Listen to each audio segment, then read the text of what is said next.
Welcome to THA Talks, for free thought and open minds.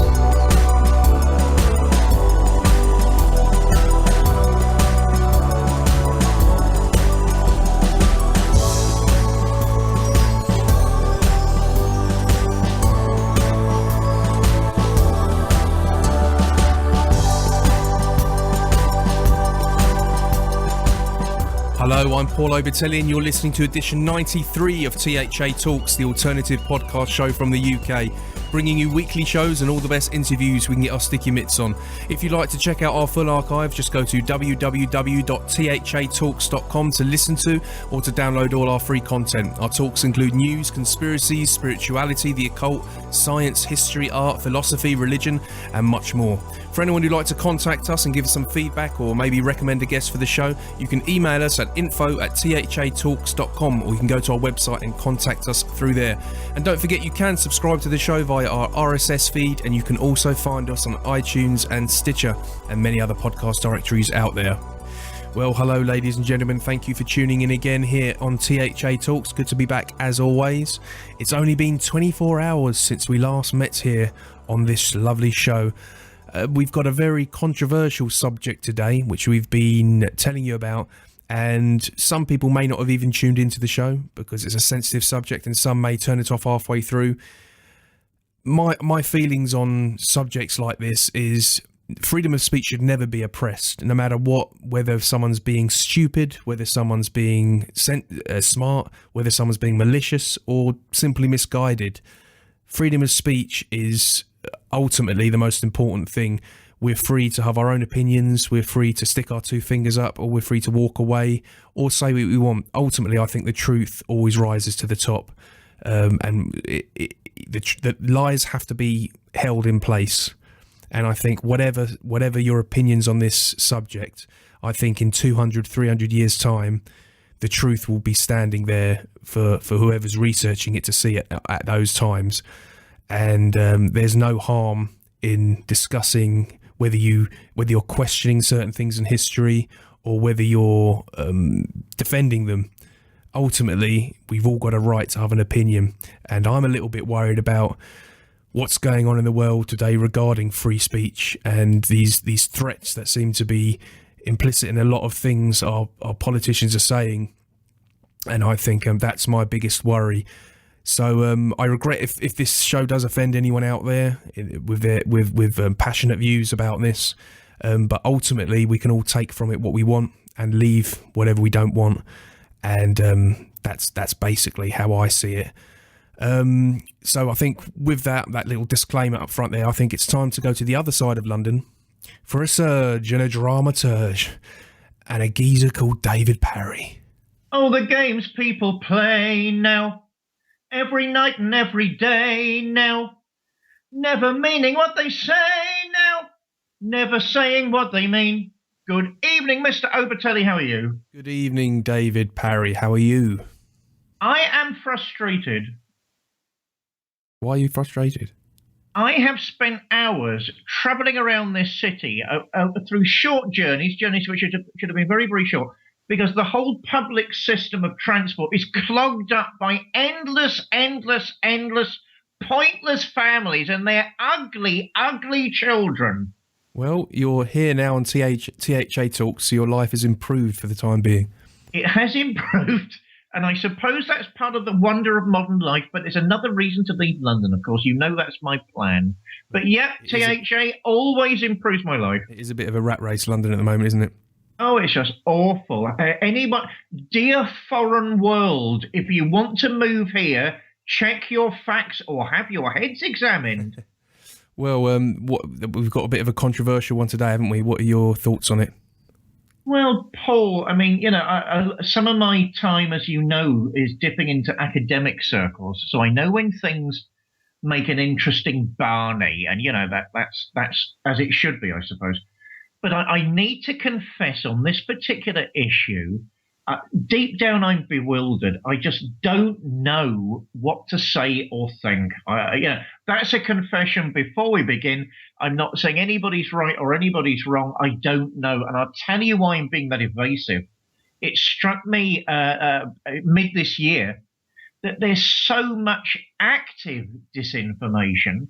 Half the time now, when I get presented with ideas like this, I don't know whether I'm coming or going.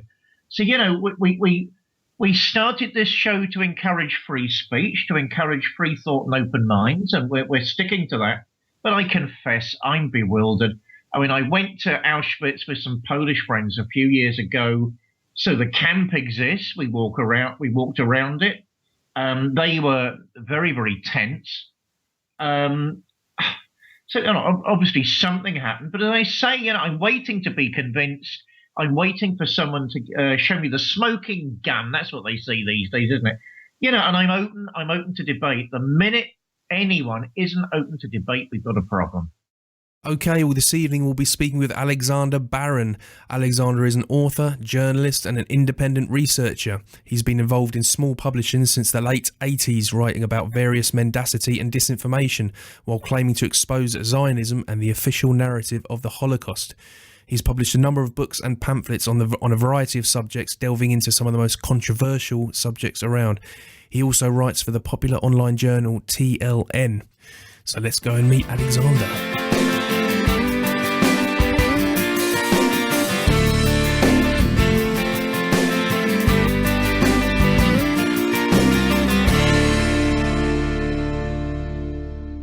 Hi there, Alexander. Welcome to the show. Hello. Well, this subject, it's a subject that David and I have wanted to cover on the show for a while now, because it is out there, and it is a controversial one. But not as controversial as you think it is. Right. Well, I mean, you cover a lot of controversial subjects, like stuff that maybe a lot of people won't go near and stuff. I mean, what got you getting into all this kind of stuff? It started off really about 1976. I found a publication on a train which mentioned it, and I didn't pay any attention to it really. It's about the end of 1979, beginning of 80, and I started reading it in depth, and it was obvious to me that we're being lied to systematically from the early 90s. I did quite a lot of research of my own, including at the Public Record Office, or the National Archives, as we're now to call it. And the whole thing is complete nonsense. Now, first of all, there is, with a caveat, there is no such thing as Holocaust denial, because nobody denies the Holocaust. So there are two caveats to that.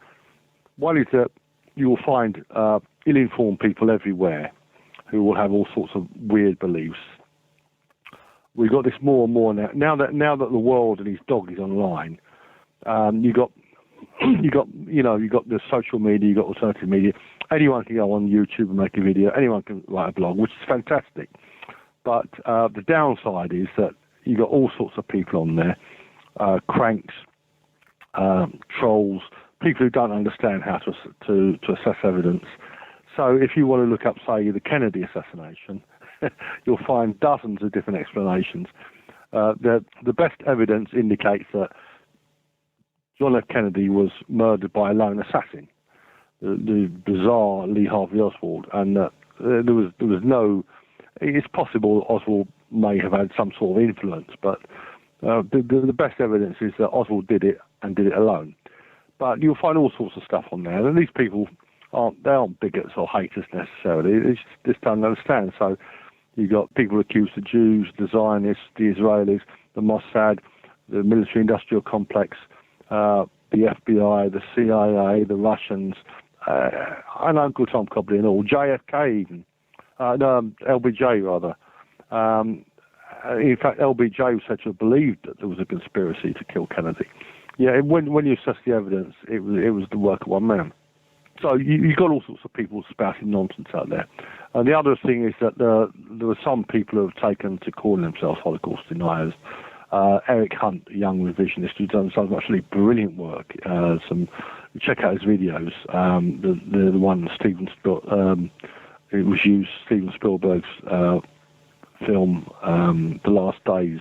That's the basis of that. He calls it The Last Days of the Big Lie. He's done one on Treblinka. Amazing work. And the bottom line is that, the real Holocaust was World War II. I mean, there's no doubt about that. A lot of Jews died in World War II, but so did a lot of other people. Was there an extermination program? No. Certainly not. Certainly, there was not an intentionalist. The intentionalist view of the Holocaust has gone out the window. The idea that there was a plan from the beginning by Hitler and all the German high command to exterminate Jews is completely debunked. And the 6 million figure, no. I mean, the 6 million figure has been going from certainly 1912 is the earliest version of that Holocaust, a Holocaust of 6 million Jews. And the fact is lots of people have told a great many lies about it, and they continue to tell lies. They continue to portray the media version of the Holocaust, which is in total conflict with the one you find in exterminationist books. So it's complete nonsense. What always amazes me about the subject is the hysteria it generates. If, for example, you were to take, supposing you had a white academic in the Deep South, and he was to publish a long, meticulously referenced academic book about slavery, saying that the slave trade was a myth. Basically, only a few 100,000 Africans came to America as indentured servants, and the plantations were basically farms, and everybody was treated well, and there were a few nasty things happen, but nobody would take that seriously. But on the other hand, nobody would call, some people may call his resignation of him to be assessed by psychiatrists, but you wouldn't have people protesting in the streets. You wouldn't have laws against it. People would laugh at it. And of course, slavery in the Deep South is beyond living memory. Always has been from when I was alive, and there's no taboo about that. But the so-called Holocaust, World War II, is within living memory just about now. Certainly was when I was growing up, and all this hysteria about it, it really is complete nonsense. Well, it sounds like you're pretty keen on highlighting the difference between Holocaust denial and Holocaust revision. Well, Holocaust denial is a media term. It doesn't mean anything. It's a complete nonsense. As I said, nobody who's done his homework denies the Holocaust. Nobody denies the concentration camps. Nobody denies Jews died of them. Nobody denies that at times Jews were murdered by the Nazis. Nobody denies any of that. No rational person. Okay, so if I'm to say to you that, I do believe there was several million Jews. They were taken, thrown in concentration camps, and most of them were gassed to death by the Nazis as a part of their genocide plan. Where would you go to first to prove to me that was wrong? Well, it's just a claim, isn't it? Look, the fact is that after the Second World War, they found Belsen and Dachau and these other camps, which, I mean, you've seen the Belsen burial pits. This is what Professor Butz called the mass propaganda proof. You've seen the Dachau gas chambers. I mean, in 1945, the Daily Mail published a book, Lest We Forget, which included photographs of these gas chambers, which are actually delousing chambers. I remember telling somebody in 1980 these were delousing chambers. He laughed in my face. But it's admitted now. A very interesting article published in the New Statesman in 1979, The Men Who Whitewashed Hitler. I've got a rather poor scan of it on my website, on my main website, by historian Gitta Serini. They decided at this point in time, something would have to be done to address the revisionists. So this is a refutation, a supposed refutation. So it goes on paragraph after paragraph of what horrible people these revisionists are, how terrible Hitler was, he created a police state, etc. Yada yada yada, laughing, and then the refutation. Then comes the refutation. But sometimes mistakes have been made that must be addressed and corrected. Some books on the Holocaust are fakes, etc. And it's a really weird sort of refutation. The camps that we were shown, including Auschwitz, the evidence of exterminations in them was close to zero. So what happened then is that we're told now is the Action Reinhardt camps, Treblinka, Majdanek, Sobibor, and Chelmno. I'll get a bit. I haven't done this for a while. These were extermination camps, but the reality is they were transit camps. A lot of Jews died during the Second World War. I mean, Nazi Germany was no holiday camp, but the whole thing about the exterminations is complete nonsense. Well, having said that, as I pointed out in my paper, which I delivered in Tehran, that I believe that there were limited gassings at one camp, and of course there was the so-called euthanasia program. In fact, if you read Professor Butz, he points out his belief is that this myth developed from the euthanasia program. Right. Well, I mean, I can hear the voices among some of our listeners now, pointing to the dead bodies and the horrific scenes and the reports of the military when they arrived in these camps and how horrified they were. What were they horrified about? Well, it was typhus and starvation. I mean, during the last days of the war, you can do what I did. You can go to Q and read the official reports. In fact, you can find the Belsen trial is online. The official book on the Belsen trial. It's a bit like it's disingenuous. It's like taking a photograph of a woman with two black eyes and saying that her husband beat her, and then it turns out that she's been in a car accident or something like that. It's disingenuous to point to victims of typhus, which is a wasting disease anyway, and to claim they were victims of gas chambers. It's complete nonsense. Okay, well, fairly recently in the British press, we've had the reports of the 94-year-old former Nazi Oscar Groening. He's just recently been jailed at the age of 94, and for his crimes working for the SS during World War II, where he actually admitted himself his involvement in the gassing of so many Jews. Why would he say that if it wasn't true? Well, if he denied it, he's got no chance of coming out of jail. But again, Professor Butz covered this. The Auschwitz trial, the 1963 Auschwitz trial, which lasted for about 18 months, a long time. The purpose of that was to establish the legend, as he calls it. If you look at the sentences that were handed out, you have to think, why were these people given relatively trivial sentences for their crimes? It was because it was not to create any sort of justice. It was to perpetuate the legend.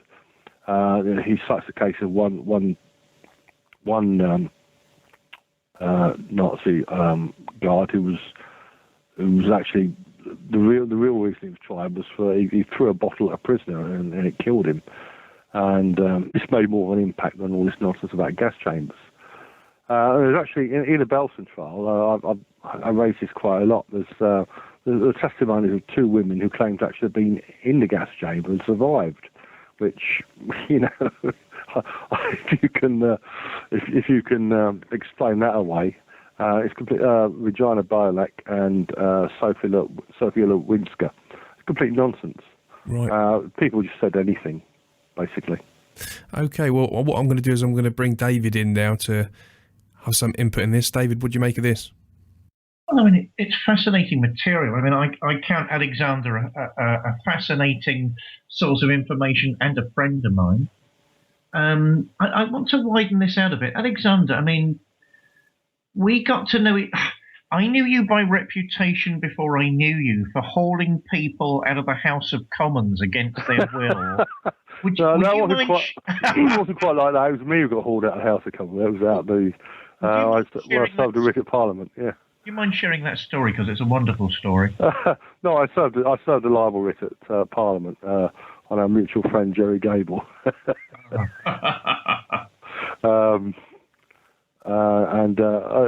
It's contempt of Parliament to do that. I did it for the publicity. So that was in December 1993, and they printed a whole issue of Hansard just for me.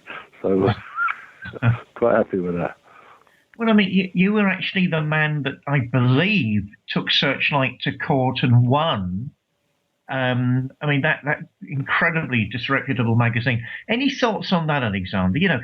I mean, what I hear when we get onto subjects like this is the sheer level of disinformation permeating our society at the minute.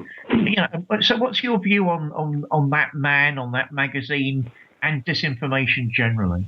Well, I mean, it's easy to say these people are uniquely evil, but the thing I've noticed over the past few years is that all these social justice warriors, be they campaigning against the chimera of racism, eternal anti-Semitism, fascism, sexism, homophobia, or even just against the death penalty, they just lie. The bottom line is that they churn out all manner of stuff. Even the anti-smoking campaigners, they produce these specious statistics and this ludicrous research, so-called, and they just lie and lie and lie. And because they have a just cause, supposedly just cause, the media goes along with it. The Reprieve organisation is a great one on this. I don't know if you're familiar with it. They campaign on. It's a registered charity. They campaign against the death penalty. Well, I've got no problem with people campaigning against the death penalty. No problem with that at all. But when they churn out lies on behalf of convicted murderers, whitewashing them, trying to make out that they didn't commit the crimes they committed, or other sorts of nonsense. It's just gratuitous lies. I mean, and Searchlight is, well, they're past masters, but there are people who are just as bad in other fields. Well, I know a lot of these so-called Jewish organisations. I mean, the thing I always stress is that this is nothing to do with the Jews. To me, the Jews are the men in black hats and caftans, and these organisations, the ADL and that, they're political organisations. They maybe have a racial agenda as well, but people attack them and they call their retort is that you're anti-Semitic. Well, no, just because you attack just because you expose liars who happen to be Jews, and the feminists use the same thing. If you challenge their statistics on rape or sexism or anything else, then you got to be a misogynist or whatever. No, it's not women I hate, it's liars. There's nothing wrong with hating liars. Well, I mean, no. I mean, you've got a formidable background. You're a well-known journalist, and alternative media only. So yeah, but you're a well-known name, and you're a truth warrior. I seem to remember in my research somebody described you as that. And I'm flattered. Well, I mean, and so you should be. I mean, you stick to your guns, and you do look for the truth, and I think that's admirable. Well, the other thing I always do is if you're wrong, change your mind. Yeah. And we could all be duped, and believe me, I've been duped big time in my life, and it's not a pleasant sensation. But the thing is, a lot of people when they are duped, they it's almost like a Stockholm syndrome situation. That they go along with the deception. If somebody lies to me, I get angry. Why did you lie to me? Yeah. I don't care what the cause is. You can taint any good cause with lies.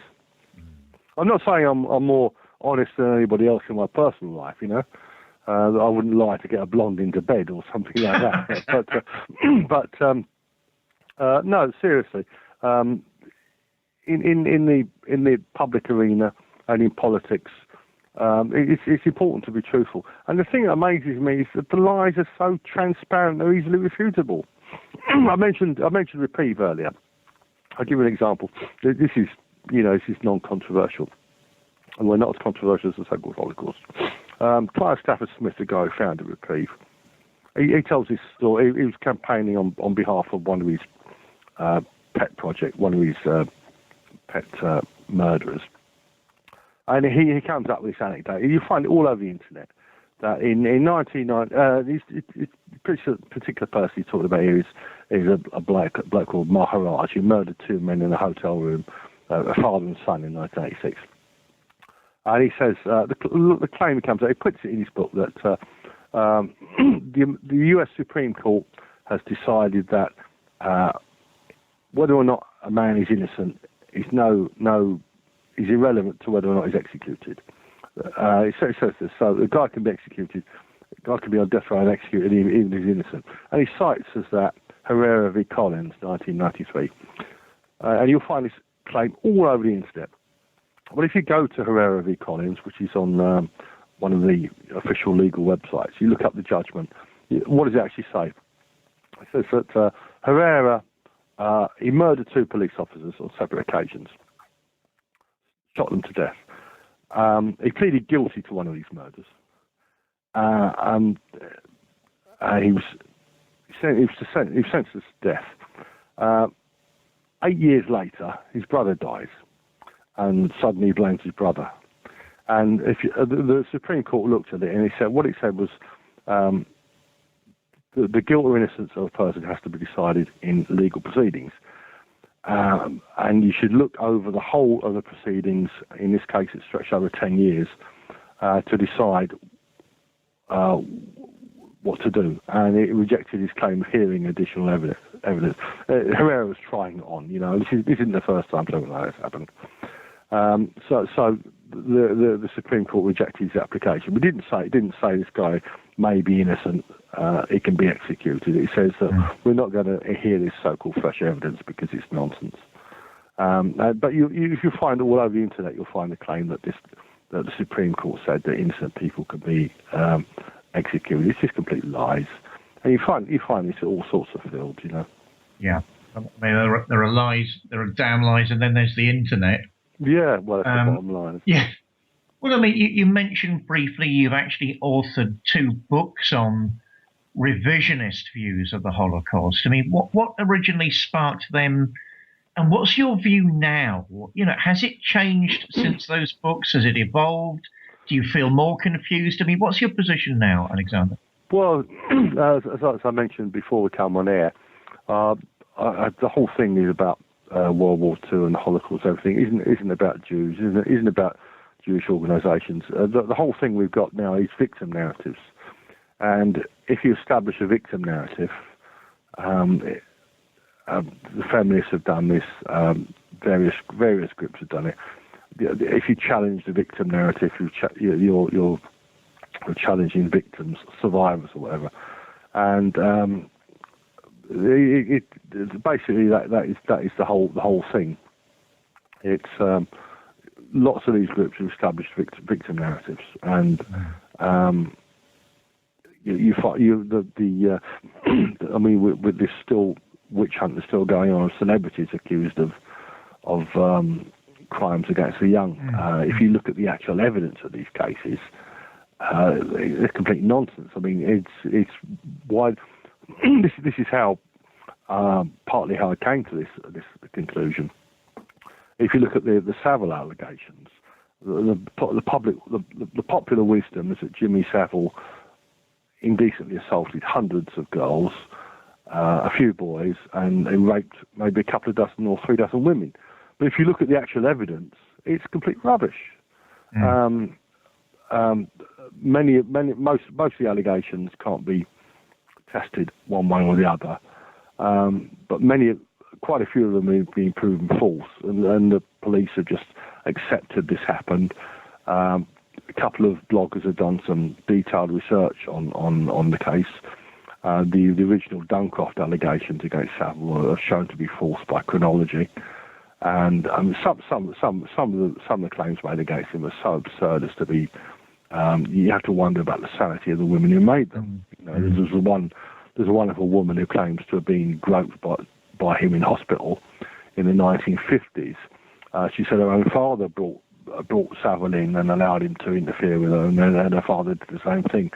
And you have to wonder at their sanity. And lots of these other things. I mean, last week I read Jim Davidson's book, the comedian. And the allegations against him, one woman accused him of already raping her at the doors of the London Palladium, in a side room for that. He said that there was no public access. When he told the police this, she changed the venue to Slough Pavilion, and when that was refuted at all, it went away. There's just so many liars out there for whatever reason, whether after publicity, money, or settling the score. Maybe they just got something wrong with their heads. Yeah. There's a lot of people out there who are demented, and you can't trust anyone. Well, a sad fact of modern times, I suspect. I mean, that there's passive disinformation and then there's active disinformation. I mean, people conspire, political groups conspire. Anybody that thinks politics is a group of learned men discussing ideas knows nothing about the reality of politics. Do you sense the arm of Mossad in any of this? I mean, who's rewriting all of these histories? Well, it's you're looking for something that isn't there. You're looking for a hub. You're looking for the elders of Zion or whatever. I'm not actually that cynical about politicians, MPs. A lot of them do a good job for their constituents. I know that from personal experience. A lot of them are sincere, but there's so much pressure on them from these groups campaigning against this, that, or the other, and they don't know what to do. I mean, at the moment, you've got this in Scotland. You've got this steelworks has become as being closed, and there's pressure being put on MPs to maybe to subsidise it to keep going. But what is the point of subsidising a company to produce something nobody's buying? And there are other things that can and should be done, but there's all sorts of pressure put on MPs, and it's all the pretext is it's for the public good, whether it's for domestic abuse victims or for drug addicts or whatever. They end up passing these laws, and they make the situation worse.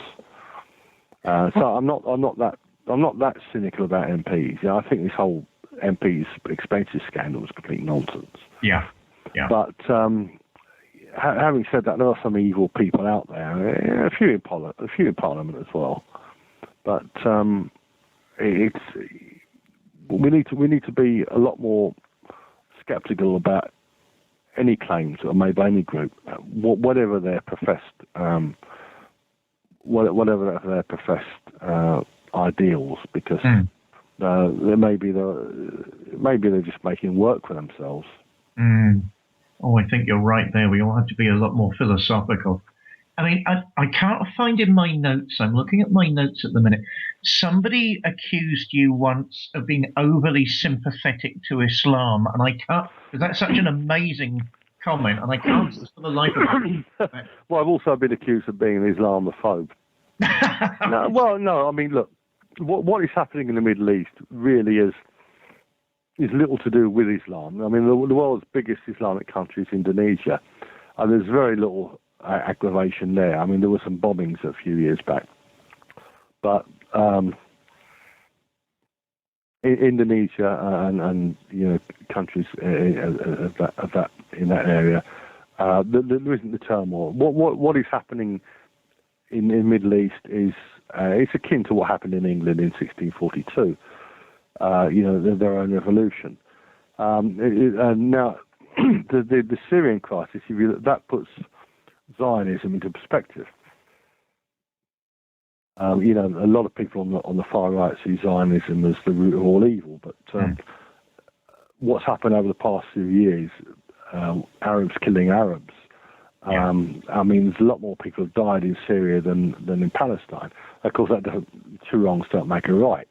Yeah. But I've never said Muslims are angels, but the bottom line of Islam and of Judaism and of Christianity, the world's great religions, is it's like the parable of the Good Samaritan. Help a guy if you can.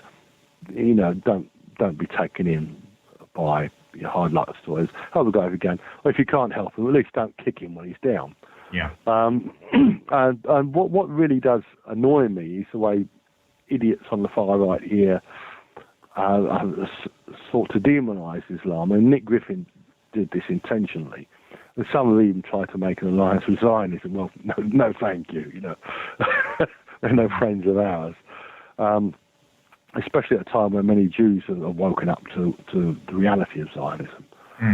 I mean, let me jump in there. I mean, what is your attitude to sort of the protocols of the elders of Zion and all that? I mean, I always assumed it was a fabrication by the Tsar's secret police, but am I right or wrong on that? Well, that is the perceived wisdom. I mean, I wouldn't necessarily disagree with that, but it isn't an anti-Semitic document. It's a mystical document. I mean, the whole thing about anti-Semitism or anti-anything. I mean, I have a very narrow definition of anti-Semitism: hating Jews because they're Jewish. Denying so-called the Holocaust is not anti-Semitic. It may be wrong, but it is not anti-Semitic. Claiming Jews control the media is not anti-Semitic, especially as far as Hollywood is concerned. It's true. But hating Jews because they're Jewish. Now, the Protocols of Zion, is if you read it, it's virtually unreadable. There's complete nonsense in there. It's a mystical document. People like David Icke have take to promoting it, but they believe in the Illuminati and all sorts of stuff. The same people who believe that will believe in there's a massive satanic abuse conspiracy running the country or even the world. And the people who believe in this, they're not necessarily haters, but they're not necessarily sane either. They just don't know. They don't understand how to assess evidence. And of course, there's so many fabricated documents. I mean, the old guest house list is another one.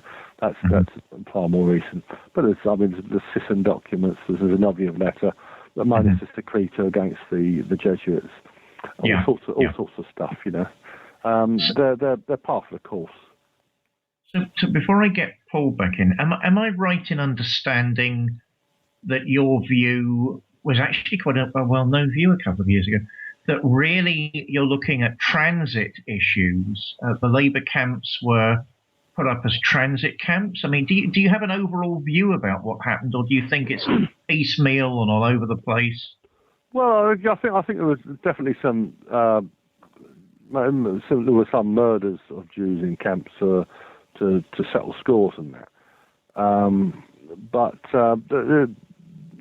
Treblinka and the other Action Reinhardt camps, they were transit camps. I don't believe there was any plan, certainly from the word go, to exterminate Jews because they were Jewish. It was always an offence to kill Jews under German law. Well, one thing really amazed me, from 1993 onwards, I went through every issue of the Jewish Chronicle for the entire Nazi era and for a few years for either side. And some of the stuff I found there prior to World War II was amazing. People jailed for attacks on Jews, and a guy given a prison sentence for trying to steal money from Jews. All sorts of stuff. So there was a rule of law as such. But having said that, I would rather not be a Jew in Nazi Germany. Yeah. And we have to keep sense of proportion. Paul, I think we'll get you back in. What do you think of all this? Thank you very much. All interesting stuff. Yeah, I think it's interesting when we're talking about anti-Semitism and so forth. I mean, I've always questioned my government with so many things they do. A lot of the time, I'm very reluctant to say we when I'm referring to them because of the things they get into. Like, I mean, now I have no support of what they're up to at the moment at all. You mean the Middle East? Yeah, exactly. It's insane, isn't it? Yeah, absolutely. But if I was to find out that they were controlled by Jews or they were Jewish, it wouldn't really change anything, because if they weren't, I'd still be attacking them anyway. They are a group of people. I mean, there's good and bad in everyone, so we know that we're all humans, so we should know that as a fact anyway. I think it was interesting bringing up the new right, which I have got a certain amount of sympathy for in a lot of their arguments, and sometimes they do go unheard. I mean, they're petrified that they think there is a real threat to Europeans and the white race. They think there's agendas, hostile agendas towards them, and to an extent, I can see where they're coming from with some of that. But I mean, you can't just take a handful of white people, big wigs, and judge the whole white race on those people, which a lot of people do. But at the same time, they like to point the finger at the Jews because of a handful of Jews. The Jewish question is the Jewish world conspiracy is a fire d'oeuvre. It's you've got anti-Semites, I mean real anti-Semites, who believe Jews control the government, and Jewish leaders also believe they control the government, and they believe that any time they shout jump, the government is going to say how high. It doesn't always happen in this country, and it did happen in America for a long while, but it's you've got a lot of Muslims there now, and of course you've got I say that a lot of Jews have woken up to the way they're being exploited by Zionism.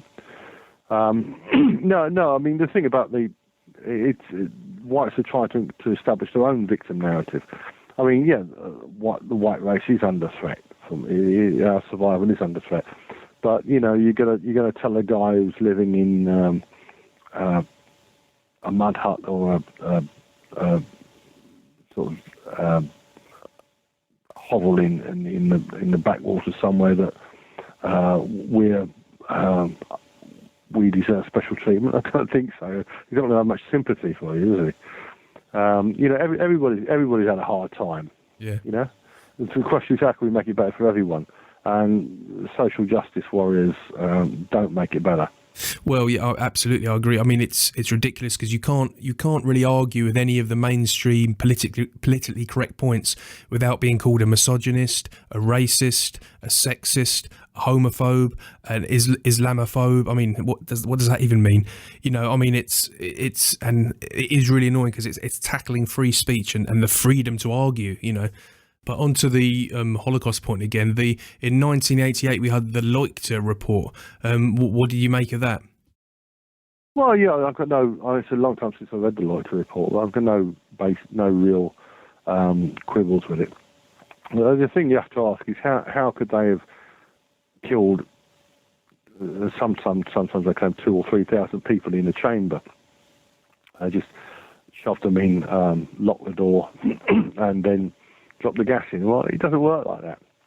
It just doesn't work like that. It's complete fiction. Why use gas when you can use bullets? It's complete nonsense.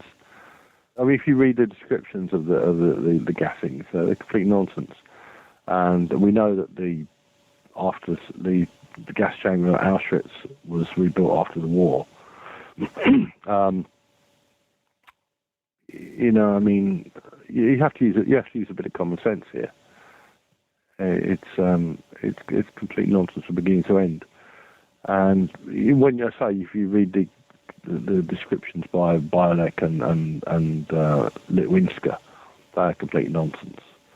And why is there such a big deal over it? Why is there such hysteria over it? As I say, think back to what I said about slavery. Would anyone get into such a pother over it? No, of course they wouldn't. You can challenge it almost anything else. You can challenge almost anything else in history, and it won't cause such hysteria. The communists, the Stalin Society, which we believe is still extant, they claim that the extent of basically Stalin never ordered anyone murdered, and that there were famines, etc., and it was all a big accident. I don't go along with that, but I have spoken to people who've been behind the Holocaust, and including one academic, and they say that the death toll of communism is been greatly exaggerated. I'm prepared to believe that, but it doesn't generate such hysteria as the Holocaust for some reason, for whatever reason. Because the vested interest behind it. Right, well, I mean, I thought that was an interesting point because I know the official narrative response to that was that the concentrations that you'd use to gas humans, to gas mammals, is less than it would be to actually kill lice that would have been used in the delousing chambers.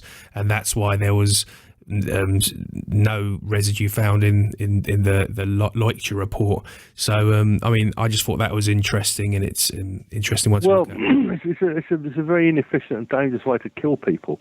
One of the books I consulted in my second book on the Holocaust was Industrial Poisons in the United States by Alice Hamilton, published in about 1925. And there was a report in there of, at that time they used to use Zyklon in America, and or cyanide, I guess. And there was a report of people killed in a restaurant. I think upstairs in a restaurant because it wasn't done properly. Very, very dangerous thing to do, you know. I just, the whole thing is complete nonsense. I mean, the dual use of the Zyklon, it's accepted it was used to delouse clothes and stuff and barracks, and it was used to gas Jews as well. Well, if you believe that, you believe it. I don't. It's simple as that. Okay, well, I mean, one of the things I hear about when in these debates and from people, I mean, if there was no agenda by the Nazis, if there was no plan for genocide of the Jewish people, why were they rounding them up? What was the point of gathering them all up and throwing them in camps? Why do they do that? Well, the Nazis created their own victim narrative, didn't they? A lot of Jews were dominating the economy, which there was a heavy involvement of Jews in business and commerce, and this is portrayed as a conspiracy. It may be just a better business than most other people. You had Jewish revolutionaries and stuff operating in Germany, and Hitler built on the ideas of Wilhelm Marr, who founded the Anti-Semitic League back in, I think, 1869. And they had this idea that Jews were aliens and they wanted them out of the country. And so they went about trying to expel them from the country, the same way that Idi Amin expelled the Asians. At the outbreak of World War II, Jews were declared enemy aliens. And so the same way that Japanese became enemy aliens in America. And they weren't actually all interned. But the concentration camps tended to fill up with Jews, with communists, and anybody who's perceived as enemies. And the same thing happened here. Of course, people returned under 18B because they opposed the war. The other thing we have to look at is we can't divorce that from the times. We're sitting here with air conditioning or central heating in front of a computer. You didn't have that in the 1930s. If you lived if you were an ordinary working person, chances are you had an outside toilet. Maybe no hot water in the house. People lived in terrible conditions, as we see it today. So you got to put that all into perspective. These were not holiday camps, and prisoners are always at the bottom of the food chain. So it wasn't right what happened, but Hitler was partly responsible, but our leaders weren't totally blameless either. And the whole thing ended up with 50, 60 million people dead for what? This was on barely 20 years after the Second World War, after the First World War, the Great War, which was about what? It was an assassination, and various alliances were swung into action, and the whole thing became just a complete nightmare. If you look at the course of the 20th century, we still haven't learned lessons now with what's going on in the Middle East. Yeah, and I mean, one thing I will say, we're talking about the Nazis now and what they done during World War II, and there's so much fear of a repeat And I mean, if you're coming from a nationalistic point of view, you're treading on eggshells, or you sound just like the Nazis back in. You be careful. We don't want to go down that road. And there's that fear element to it, but yet anything that's reminiscent, as we were talking about earlier, the Soviet Union, Bolsheviks, anything that's reminiscent of those agendas, and all of a sudden it's not, it's not as offensive and not as the amount of people that died there as well. I mean, it's as bad. I mean, when I grew up in the 60s and 70s. 70s was really bad. The hysteria over so-called racism, and I mean, basically, in this country, you had a large immigrant population. Well, you had the Asians coming in and people coming in from all over the place, and the natives resented this. They wanted to keep Britain white or relatively white, and there were others who didn't want this, and you had all this well-documented hysteria, well-orchestrated hysteria by the so-called anti-Nazi League, which was a front for the Socialist Workers' Party, and other groups, and they just went berserk. It was absolute madness. But now there's a prospect of literally millions of people swarming into the country. The Islington set aren't too happy about that, but of course they can't say it's about race, which it is. And that they want to put the brakes on it. I don't see anything wrong with that. There's a couple of people, an American Jew and an Egyptian Arab, have come up with separate plans. They want to house all the world's refugees. They want to buy a couple of islands off the Greek coast and dump them all there, which I think is a great idea. Well, I can't see that impressing the globalists too much and their precious communist-like agenda, so I don't think they'll be cheerleading that one. Well, certainly there are people who are lobbying for. I mean, the whole United Nations was set up to be as a world government of sorts, and it's amazing how many people fall for this ludicrous notion that this is somehow idealistic. Of course, a government that controls the whole world. If there's too many people in this country, we'll dump a few there. If they will do whatever they want, basically. And it's an absolute to have any organisation having power over the entire world would be catastrophic for the entire world. Right. Well, before we get David back in to ask some more questions, I'd like to just pick on you one more time with Anna Frank's diary. I mean, a lot of people talk about that this young lady wrote a diary that proved that she was, proved that what was going on in the camps and stuff. What are your views on that? Well, Anne Frank never wrote a diary. It's a literary effort, really. A lot of people, including Robert Forreston, who should know better, believe it to be a fake. It's understandable, I think it's fake, because it's an incredibly precocious book. But it was subjected to analysis by extensive analysis in the Netherlands, and they've shown it to be true.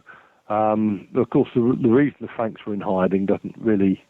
it was because Anne's eldest sister was conscripted for war work and she didn't want to go. That's the reason they were hiding in the house. I mean, Professor Butt said he didn't believe the diary, but I've looked at it, and it is difficult to believe. But it's one of those strange and fiction truths. Okay, well, David. Gosh, I mean, we could go on for hours, couldn't we? You'll have to come back on the show at some point, Alexandra. I mean, I think we're getting to that time when we've got to round off. I mean, what do I want to say to sort of put closure on where I'm coming from?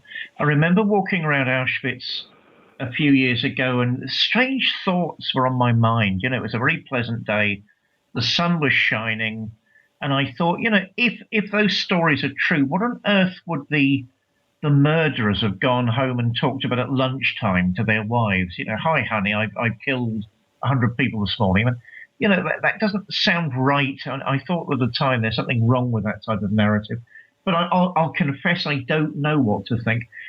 Am I right in saying you think a number of different things were happening during that period in Germany? And some of which went horribly wrong, some of which are misunderstood, and that there's not a single narrative here. We're looking at different things. Is that right, Alexander? Well, yeah, Nazi Germany wasn't a totalitarian state, but it was a police state, and nobody in his right mind wants to live in a police state. Yeah. Well, maybe if you're wearing the uniform, but as soon as you say anything, as soon as you step out of line over anything, it will crush you. In fact, America's leading national socialist theorist, Harold Covington, I never actually met Wicked Harold, but I've corresponded with him. He espouses open praise for Hitler, but I can assure you that from his other writings, that if he'd lived in Nazi Germany, he would have ended up in a camp. He would have been an enemy of the regime, no doubt about that. Most people just want freedom. Yeah. And it's social justice warriors and the like. They don't really want freedom. They just want to impose their agendas on everyone, and have this idea that if they take the wealth from the top 1% or the top 0.1%, everything will be, and give it to the rest of us according to their formula, everything will be wonderful. Well, it's been tried and it doesn't work. So we're looking at different types of narrative, and we're also looking at people that are arguing about figures. Is that a correct analysis? Yeah. I mean, it's well, the thing is that you can't in any way say anything that goes against the prevailing narrative of Nazi evil. There's this what's that? There's a law, isn't there? Somebody mentioned Hitler. Oh yes, yeah. Yeah, I forget what it's called now. The first one to mention Hitler loses. Yeah, I mean, it's just Nazism has been demonized. But if you look at what's been going on in America, Guantanamo Bay, you had people interned for 14, 15 years without trial. You've got all sorts of repressive laws there. You've got things going on in the Deep South. There's this business with Ferguson. A lot of that is hype, but there have been some. You saw this guy Walter Scott was shot dead by that police officer, shot in the back. And if somebody had been walking around with a video in his pocket, as happens nowadays, that would have gone unrecorded. There's injustice everywhere, but we don't solve those injustices by clamping down on any sort of dissent and demonising a bygone era. Oh, we must talk. That's my view. We all must talk. Paul, my dear, I think that's me done for this evening. How about you? Yeah, I'd just like to touch on one last thing. I mean, Alexander, you've obviously got your opinion, and a lot of our listeners will have their opinion. But where do you see all this going? I mean, do you see the history books changing, or do you see things staying as they are? Where do you think, this Holocaust revision, where it's going to lead? Well, you can never get at the actual truth of anything at the bottom line, can you? Even if it's written in documents, because documents written by people. I think what will happen is that the media will keep on lying about the Second World War and demonising revisionists. But maybe 100 years from now, if man still exists, we'll have a more realistic picture of it. But for me, there are more important things. I'm not living in the past. The war ended 11 years before I was born, so I've got other things to do, and I've got a lot of time left. We know I was getting any younger, so we've got things to do in the meantime. Okay, well, Alexander, it's been great having you on. Is there anything you'd like to let our listeners know about before we? No, that's fine. Yeah, check out my website. That's anything else. Yeah, we'll link all that on the page and everything. So that'll be great. And thanks again. And it's as David said, it'll be great to have you back on to have another discussion sometime. Okay, that's the speaking.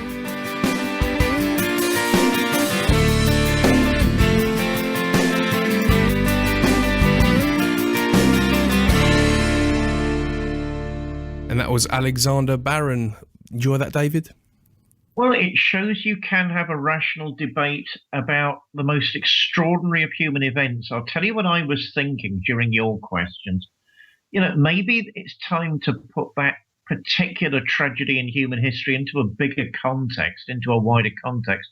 As everybody knows, I do a lot of work with the Central Asians, and I've done a lot of work on Central Asian literature this summer.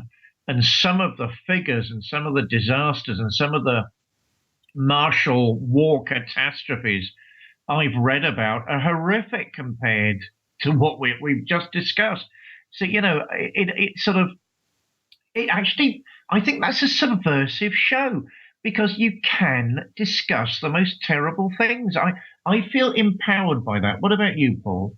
Yeah. No, I mean, one thing I will say, I mean, we can certainly look at World War II, 60 odd million innocent men, women and children died. So whatever way you look at it, whatever agenda, whatever events you look at, the whole thing was something to avoid, without a shadow of a doubt. But I do find there's a little bit of an agenda where this stuff is used, which is a bit cheap and a cheap shot kind of thing, if you ask me. And it's from the extreme left wing. I'm often left leaning myself with certain political things, but I'm not. I don't really go for any extreme. But the extreme left wing, they use this kind of story, these kind of events, to protect their own globalist agenda that's going on at the moment. This communist kind of thing that's going on. That if anyone stands in the way and acts against it or speaks against it, you suddenly look at yourself and you feel like you've got a Nazi uniform on it and you're just about to get arrested. And that's what I don't like to see when events like this are used politically today, which I think they are, and that's why it's such a hot topic today, because it's being used politically. Yeah. I mean, look, human history's scattered with scare words, isn't it? In the Middle Ages, witch would have got you burnt and probably your whole village surrounded and beaten. In the 1950s in America, it was communist. So at the moment, I suppose it's Nazi, used as a term of abuse and used as a way to ridicule people's opinions. We've all got to grow up a bit. And my view's always been that unless we can discuss these things and get to the truth, I'm an optimist, you know that, Paul. I think things are going to work out in the long run. But why do we have to torture ourselves by making it the really long way round to truth and happiness? Why can't we sit down and discuss things sensibly and say, okay, we're all to blame. So where do we go from here? Yeah, no, well said. I would like to also add on to that. I mean, we're nattering away here, but it's interesting. I mean, you get nationalists today that are very worried for their country around Europe and in the Western world. They think something's going on, and then there's the other guys that tell them to shut up and you stop being this or that. And the thing is, I mean, we look to World War II as a lesson in how not to react, how not to behave. That's not the way we should be, and absolutely we can look and learn a lot from World War II in that regard. But why aren't we also looking at World War II in the problems that were created before, that created these monsters and these bad things that happened? It seems like we're quite prepared to spot a reactionary group and compare them to a reactionary group in World War II, but we're not prepared to address any problems that create reactionary groups, because if these things have been proven to happen, then we should be being cautious in all fronts, and that's what I don't understand, and why more people don't see that. Well, as you know, I've got a very deep interest in psychoanalysis and so on. But there was a marvelous book by an analyst called Wilhelm Reich, no pun intended, a leftist, of course, who wrote a book called The Mass Psychology of Fascism, where, you can actually look at that today. It's all to do with rumor and entente as opposed to anything rational, which is what he was really getting at. And we've really got to stop that in our society if we're going forward. I believe that. I'm encouraged by tonight's show. I mean, it was a bit meandery, a bit all over the place, but I'm encouraged. We can, even if one Jew, even if one person of that ethnic extraction was killed in that way during the war, it is an absolute tragedy beyond belief. So it's not about head counts necessarily. What it is about is growing up and realizing we can all do terrible things. This country included has done lots and lots of terrible things. Let's admit it to each other and move on. The future is what we need to embrace. The past mustn't be allowed to crush us. And with that, I think we can call it quits for today. It's been another fascinating show. Thank you for tuning in, folks, and please link the show to your friends. Tell your friends about the show, and more importantly, keep downloading the show. We will be back soon with some more fascinating discussion. Until then, have yourselves a great week, and we look forward to speaking with you soon. Bye. Chelsea.